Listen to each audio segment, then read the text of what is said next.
Ooh, hi kids. I didn't see you there. Today I'll be reading the story of the Battle of the River Trebia. Once upon a time, there was a man named Hannibal. Hannibal was a military commander for Carthage, and is considered one of the greatest commanders in history.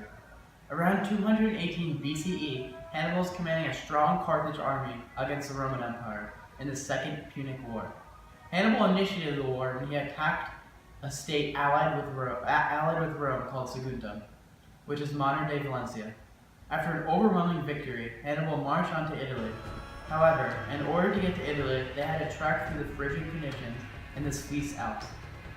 Hannibal started his journey with 102,000 men, but was reduced to 26,000 men by the time they made it to Italy. However, they had filled up their army with Gauls and other allies. Their numbers were around 90,000 by the time the Battle of the Trebia was fought. The Romans, when they found out about the destruction of the Ligurians at the river Tycunus, which was fought while Carthage was on their way to Italy, were furious. They immediately appointed the consul Tiberius Semporius Longinus to come to support the Roman general Scipio. However, Scipio was injured during Tycunus and was driven out to Palencia, a Roman colony. So although Semporius was unaware that Scipio was hurt and hiding out, Hannibal knew that and brilliantly positioned himself in between the two armies. This prevented Semporius and Scipio from joining forces, giving Hannibal the clear upper hand over the two broken up armies. The stage was set. Sempronius and Scipio had met up.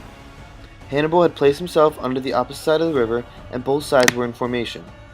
Rome stuck with a classic three-line formation, while Carthage went for a more staggered approach. Hannibal, however, would not fly into this battle blind. He had several Gallic spies that he relied on to inform him of the Roman army's every move.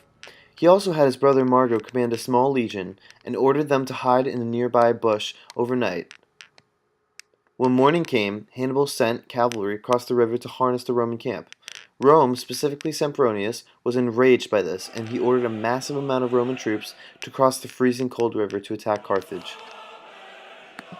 Hannibal expected this move, and while the Romans trudged through the icy river, he waited with his men comfortably for attack. His main front line had over 20,000 infantry filled with Africans, Liberians, and Celts, and 10,000 cavalrymen. And while the Romans were struggling to Carthage front line, the final dagger came when Margo and his troops ambushed Rome from the back, completely entrapping the army. Ooh, back for more?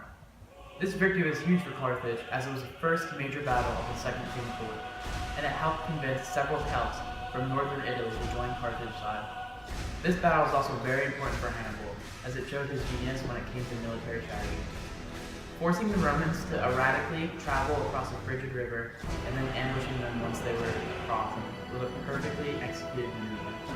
Following the defeat at Trebia, Scipio gathered up to 20,000 survivors of the battle and crossed back across the river. Hannibal, therefore, did not pursue Scipio and his survivors, as Scipio had smartly placed the river between himself and Hannibal. Scipio waited until night, and he crossed the river once again to reach Placentia. Scipio used Placentia as a fortified outpost, where he successfully warded off several Carthaginian attacks. Luckily for Rome, winter had come, and this prevented the Carthaginians from landing any more attacks, as they were dealing with freezing conditions.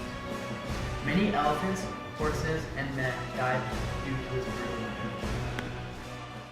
Back in Rome, terror was amiss. After hearing the defeats experienced by both Semporius and Scipio, the citizens of Rome thought that Hannibal would be knocking on their doorstep any day now.